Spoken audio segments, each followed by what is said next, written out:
My name is Anthony Del Russo, and today we're going to talk about particle light scattering phenomena in atmospheric particles. So a couple preliminary questions I'd like you to think about as we move through this presentation, all of which will be answered by the end of the presentation in detail, are: why is the sky blue but clouds white? Why is a glass of water clear but the ocean blue? And why is a sunset red? And here I've included a nice picture of a sunset, and I'd like you to notice how towards the top of the frame, or the overhead of the observer, you get more of the deeper blue colors. And as you move down towards the sun, you get more of the yellow, orange, and red hues coming out. So the general answer is that particles scatter light in many different ways, and we will look at two of these scattering regimes in this presentation. As with most phenomena, there is no one overarching theory. Mathematics and mechanisms change with certain parameters, and for scattering of light, the important parameters are the wavelength of incident light, which we denote with this lambda, the size of the particles, which gives rise to a very important equation, which is the size parameter. Now, this is basically a ratio of the size of the particle when compared to the wavelength of the light, the incident radiation. And lastly, the refractive index of the particle, which is important whenever you're dealing with light interactions with matter.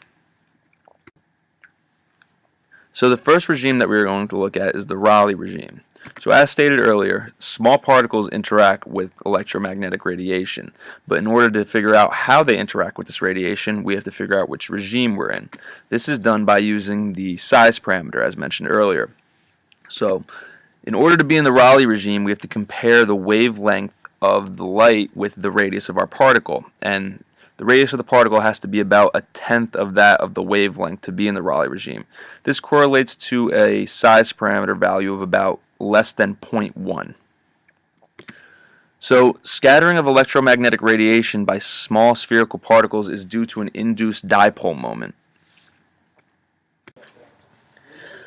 This induced dipole moment is due to the incident electromagnetic radiation's oscillating electric field. The ability for the incident radiation to induce this dipole depends on the polarizability of the molecule.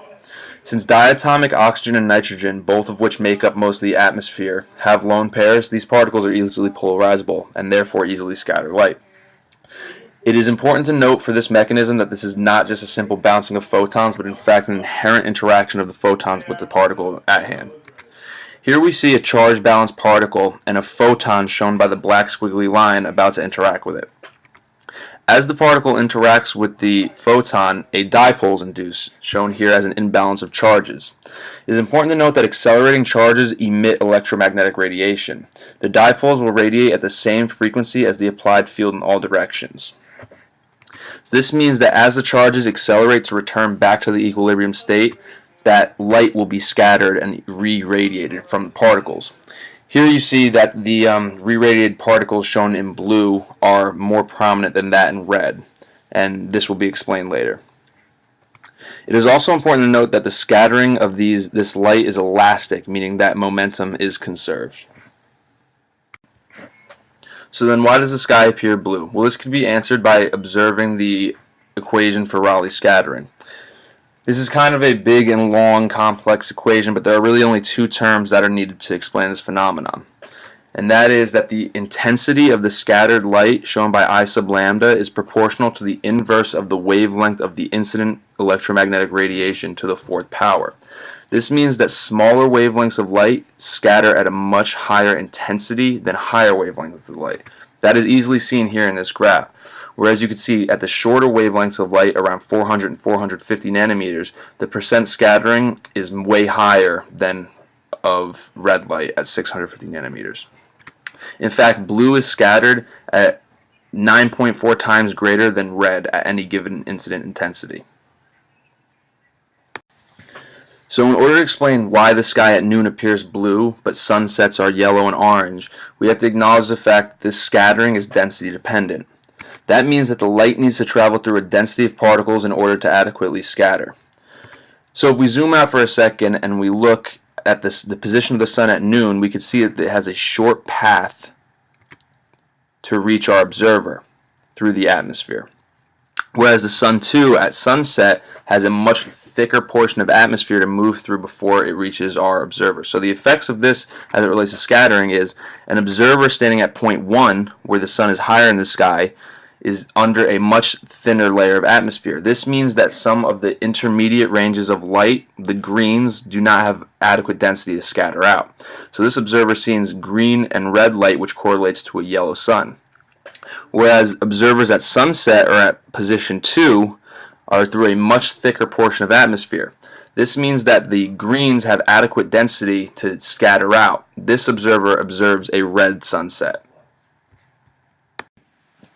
This density-dependent scattering explains why the water inside of a glass appears clear due to the fact that there's just not enough volume of water to adequately scatter the light, whereas the ocean appears blue since there's just much more volume there to adequately scatter the light. This phenomenon also occurs in solid porous networks. Here we have a sintered alumina porous network. Notice how the opalescent glass appears blue, but only orange shifted light shines through. Solids, being generally more dense than water and air, scatter light more quickly. The second form of scattering that we experience daily is called me-scattering. This scattering does not favor certain wavelengths, and it scatters unevenly in multiple directions and has sort of a lobing effect, as you can see in this figure. The incoming wave is unevenly distributed in intensity and forms kind of a lobe at the front of the particle. This occurs when the particles of comparable size to the wavelength of the incident light, which results in a size factor of about 1. We experience it as distributed scattering of white light, which is seen in clouds, fat particles in milk, and smog. It's most likely seen when you're pouring milk. You see kind of a shine in some places due to the light lobing effect, creating much more brighter areas than others. So the total effect of these two scattering regimes changes throughout the day. Early in the day, the Rayleigh scattering dominates due to the evenly distributed scattering versus the directional me-scattering. And from overhead, the Rayleigh scattering is dominant. The me-scattered intensity being projected forward literally goes over our heads. Since Rayleigh scattering strongly favors short wavelengths, we see a blue sky. Later in the day, when the sun is lower in the sky, or if there is large particulate matter in the air, the me-scattering dominates more because of this forward projected lobe reaching our retinas. Since it is not very wavelength dependent, we see kind of a white glare around the sun. So next time you appreciate a sunset or an annoying glare in your car, you have both these scattering regimes to thank for that. This here concludes this presentation on particle light scattering phenomena in atmospheric particles. Thank you.